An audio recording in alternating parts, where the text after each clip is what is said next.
पिलाने रश्मि सार ए to Z YouTube channel रे मो रश्मि सार तुम समस्त को स्वागत करुच्ची।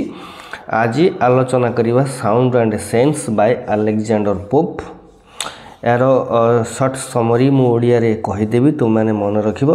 जदि नोट दरकार ताहले मत व्हाट्सएप करके रजिस्ट्रेशन करके नोट नहीं पारिबो।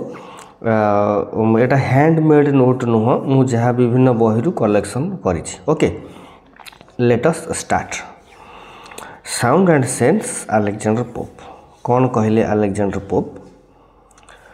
True ease in writing comes from art not chance, as those move easiest who have learned to dance. Tie not enough, no harshness gives offense. The sound must seem an echo to the sense. Soft is the strain,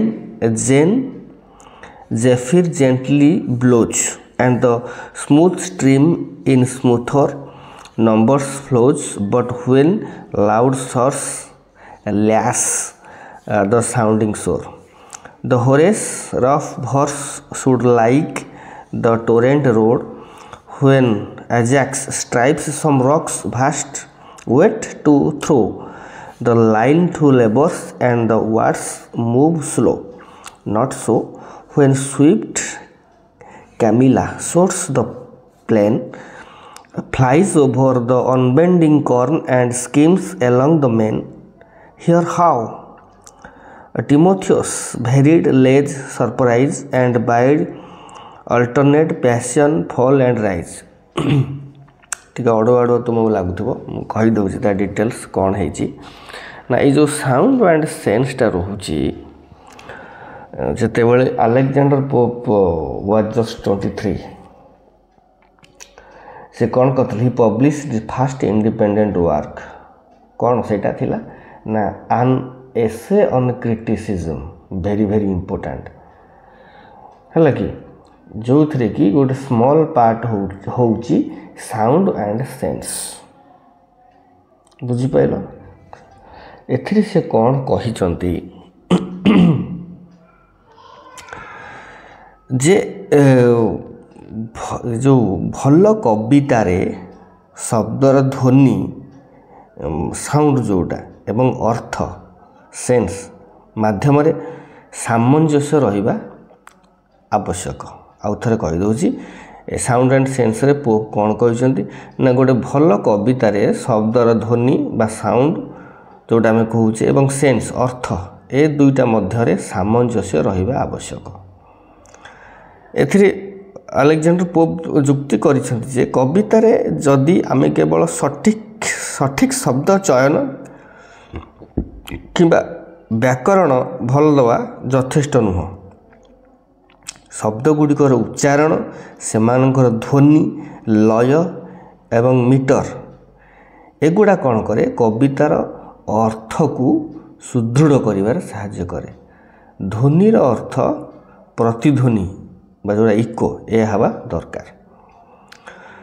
then Alexander pope कहिसंति जे प्रकृत कविता संजोगवशत हुएनी बरं एटा गोटे कलात्मक कौशल एवं उपयुक्त तालीम ही आसी थाए।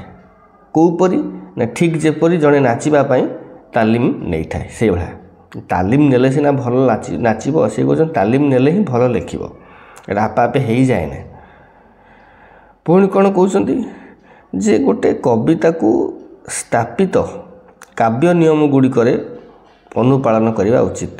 Rule follow the rule and regulations पूरा आईन कानून कढ़ा अलेक्जेंडर पोप बायोग्राफी मु कही चैनल अच्छे पढ़ो आईन कानून पूरा कढ़ा तक बायोग्राफी केवल कविंकर व्यक्तिगत पसंद कि भावना पर एटा आधारित हवा कथा नुह। कविताटा follow the rule and regulations यही नियम गुड़िक अनुसरण कर ही कवि ध्वनि एवं अर्थर साउंड एंड सेंसर सफल सामंजस्य स्थापन करें। बुझिपाल।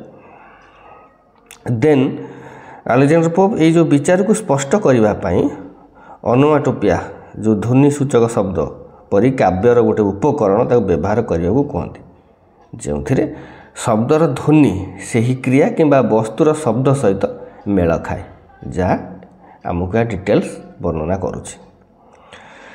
ତେଣୁ ସାଉଣ୍ଡ ଆଣ୍ଡ ସେନ୍ସରେ ଆଲେକ୍ଜାଣ୍ଡର ପୋପ୍ ପ୍ରଭାବଶାଳୀ କବିତାର ସିଦ୍ଧାନ୍ତଟା କେମିତି ହେବା ଦରକାର ସେ ଏଠି ଆମକୁ ଜଣାଇ ଦେଇଛନ୍ତି, ଯେଉଁଥିରେ ଗୋଟେ କାବ୍ୟର ସୌନ୍ଦର୍ଯ୍ୟ ଏବଂ ତା'ର ଫର୍ମ ଯେଉଁଟା ପ୍ରଭାବଶାଳୀ ରୂପ କବିତାର ଏବଂ ବିଷୟବସ୍ତୁ ପରସ୍ପରର ପରିପୂରକ ହେବା ଅତ୍ୟନ୍ତ ଜରୁରୀ ବୋଲି 100ରୁ 110% ସେ ଆମକୁ ଏଠି ଯୁକ୍ତି କରିକି ବୁଝାଇ ଦେଇଛନ୍ତି ସାଉଣ୍ଡ ଆଣ୍ଡ ସେନ୍ସ କବିତାରେ। ପିଲାମାନେ ମୁଁ ତ ତା'ର ସମ୍ୟକ ସମରି କହିଦେଲି ଓଡ଼ିଆରେ। ଯେଉଁମାନଙ୍କର ନୋଟ୍ ଦରକାର ମୋତେ ହ୍ୱାଟ୍ସଅପ୍ କରି ରେଜିଷ୍ଟ୍ରେସନ୍ କରି ତୁମେ ନେଇପାରିବ। ପୁଣି ଦେଖା ହେବ ନେକ୍ସଟ କ୍ଲାସ୍ରେ। ରହୁଛି। Have a good day.